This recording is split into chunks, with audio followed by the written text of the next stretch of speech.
Ladies and gentlemen, welcome to this breakdown, my four favorite youth basketball actions. Little context first. I've been working with youth basketball since 2008, and the majority of my basketball training experiences with high school players. However, I've been doing different youth basketball programs, directing for different schools in years past in Michigan and Ohio, doing my own in South Carolina. But now that my oldest daughter, is getting older. She's 9. I've been coaching her team and running our 3-on-3 league. And these are some of the actions that I found to be beneficial and actually effective, because I think that sometimes we, as coaches, can get into a lot of things that are a little too complex. And you got to think about the player. If you're working with 10 under kids, I mean, kids have different types of how much they really want to listen and learn and get better, how much they enjoy basketball. So that's one. Two, what's their talent level, right? And I'm not just talking about size and speed. I'm talking about hand-eye coordination, right? Footwork, right? Players are able to pick up certain skills because their bodies are growing and changing. And let's be honest, some kids have better hands and feet than others. Is that something we can improve? Of course, right? There's a level of experience that kids come in with that's different. Have kids been coached before? They have any other experience with basketball coming in to play for your team? With the team that I was coaching this past season, it was like 50% of the girls, it was their first time playing basketball. And so we really had to start from scratch, which is kind of fun. But at the same time, man, if you are coaching youth basketball, I tip my hat to you right now. I'm tipping my hat to you because, like, I've coached in Germany. I've coached in high school varsity, Michigan, Ohio. I've coached junior high.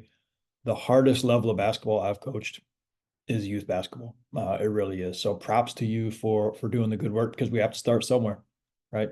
And so there's a want to level, there's a talent level. There are different experiences kids are bringing in, and also, like, let's be honest, kids have different parents.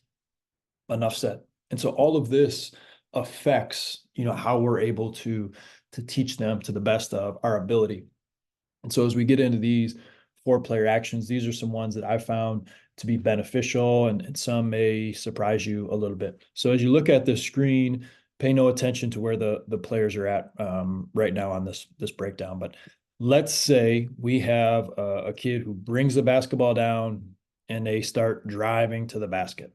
And like most, they're going to get stuck. Somebody's going to stop them because kids don't understand a whole lot of man-to-man defense. There might be 2 or 3 players guarding the ball, right? And so one thing that if there's probably, this is what I'm starting with. Number one, the thing that I teach the most with our players as far as moving off the ball, as far as like an action, is a kickback. So you've probably heard different coaches talk about headlights and taillights. I don't know who invented that, but it's genius, right? So when you drive, you have a person in front that you could pass to, that's headlights, person behind that you could kick back to. Those are called taillights.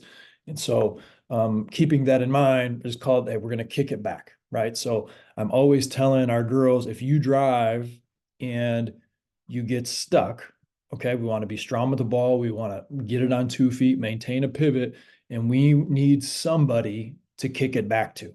So if you're close, I need you to help, and I need you to fill around so that they can be able to pivot sometimes and kick the basketball back and pass it back to you. All right. So the kickback is a huge part of what we work on. A lot of times it'll be the basketball on one of the wings, and a player will kind of drive down. And if you've seen youth basketball, the majority of the game is played on the right side of the court in the short corner. That's where kids drive. Even if it's not open, kids like to drive there. They get stuck. There's help defense. And so to be able to have, usually it's a player who's at the elbow, player at the top of the key. If they can start to fill behind, that's your tail lights. What I call, hey, we're going to kick it back, kick it back. So much is crowded and congested around the painted area that pass across the paint is very, very difficult Kids might not have the strength or the size to be able to make that pass anyway. And one thing that I always tell our players, our girls are, you might be open from where you're at, but from where she's at with the ball, she still cannot get the basketball to you, right? Because of the pressure that's on her. She can't see you. Her ability, her just the strength aspect of being able to throw you the pass at some of these younger levels is difficult. So we have to get in a position where we can get that pass easily. And so really working on the kickback. Just yesterday, we worked on the kickback, driving from the wing, filling behind, kicking the basketball back, and then that player can respace the court. They can pass, preferably. They could possibly get into another drive. Let's be honest, that youth basketball, usually once you get a bunch of passes in, the other team just steals it. So it's kind of like we need to have ball movement, and we want to try to get that shot and get some offensive rebounds, right? And kind of building from there. So number one is kicking the basketball back. Number two is a pitch or a dribble handoff. Now these are different, right? So a lot of times with a dribble handoff, if I'm one on the right wing and I dribble to the top of the key, I want to hand the basketball off to number three. I'm trying to get an inside position, get in front of X3, who's guarding three at the top of the key, and hand that basketball back. If there's a little more space, like kids are playing a little more of in a gap, you can get a little bit lower, and then that's a little more of like a shovel pass or a pitch that would go to number three in this situation. Now we've created space, we've created movement, and then we can try to drive off of that pitch. So being able to incorporate a dribble handoff allows us to get ball movement. It allows us to get in the way of a defensive player. And you can easily, even with our 9-year-old kids, they can do a weave. They can easily do a dribble weave. I'm driving from the top of the key. I hand off to the wing. Wing player tries to dribble it around back to the center. Do they have a crack to attack? No, they can keep that dribble alive. They can hand off to the other wing, and it's easy. And you see this at every level, from the pros all the way on down. Why? Because it's effective, but for the youth basketball level, it's also easy enough for them to be able to pick up. One of the other reasons that I like the pitch and the dribble handoff are because as young athletes, it's very difficult to make a pass. And this could literally be a strength issue. And also, some kids haven't worked on catching enough, right? They're struggling to catch. So if we can soften it up and get a handoff or just a couple foot pitch where it's like going right into your belly, like if you don't catch it, the ball is literally going to hit you in the chest or in the stomach, and then it's going to fall down, and then you're going to catch it. Things that are that simple. Again, we're talking youth, young kid basketball right here. And I'm learning a ton because, again, most of my experience is with players at a higher level. But if we can get that movement through handoffs and pitches, it's going to limit some of our turnovers, in my experience, compared to, okay, I have the basketball on the top of the key. I want to get it to three on the wing, and I just pass it to them. One, maybe I can't get it there. Two, can number three on the wing, are they going to catch this pass? And then number three, is that pass going to get stolen by my defender or the teammate who I'm trying to throw to, their defender? So there's a lot of ways that I can turn this ball over just from passing from top to wing. That, in my opinion, it's been easier. In my experience, it's been easier for somebody who's at the top and I want to get it to the wing. I'm just going to dribble to their defender. I'm going to hand off or pitch it back to three. And now three has a gap, right, that I've created by passing. I'm not by passing, by dribbling to them, that they didn't have before. Because unless we pass and cut, which we'll get to, if kids pass and stand, okay, you may have got the ball to the wing, but do they have a good gap to attack? By getting that dribble handoff into them, you've now created a bigger gap for them to try to attack on the drive. So we've talked about kickbacks as number one. That's my favorite, just because it's protection as well as some ball movement. We're being aggressive, we're driving to the basket. If we don't have anything, we keep that pivot. Somebody fills behind, we kick it back. So that's one. Two, dribble handoff / pitch. Great options to have. Number three, ball screen, even at a young level, we'll teach the ball screen. I like the ball screen at the youth level much more than an off ball screen. So if I have 5 in the post coming up to set a ball screen over here, hey, we're going to play two on a side, pay too much attention to, like, youth basketball. Like this is not the spacing you're going to have. The kids can't even shoot threes, right? They're kind of bunched up, and you say, oh, the spacing's terrible. Actually, the spacing's pretty good. You're just looking at it from the viewpoint of what a varsity team would do, right? So, like, if you want your kids outside the 3-point line, do you really want them outside the 3-point line? They can't get it to the rim from there, and they got to take 2 dribbles to the hoop even to get in a position to score. So the spacing is going to need to shrink as well. Again, they're a lot smaller. So anyway, back to the ball screen, very simple to teach. And one of the main reason I like teaching the ball screen compared to an off ball screen is a ball screen is a 2-player action. Like, even if the other 3 players out on the court are in the wrong spots, we can still get some movement. It'll be myself with the ball, somebody setting a screen for me, and we can execute a ball screen. Whereas an off ball screen is a 3-player action. So 3 players need to be on the same page. And we just finished our 5-on-5 youth basketball season, and we played 8 games. Do we work on some screening? Yep, we worked on it. Did I see my team or another team execute successfully an off-ball screening action that created something? Not once. Not once. Didn't see it at all, right? But I did see some screen set that allowed a ball handler to get somewhere, allowed some movement to be created within a possession, and that was really, really good to see. So using the ball screen is something that kids can grasp pretty easily, and we can start to get some movement, get going downhill. You want to win as well. You can be competitive. Teams starting to switch, teams figuring out how to guard a ball screen. We're not really there yet, right? Usually we're kind of teaching a lot of the offense first.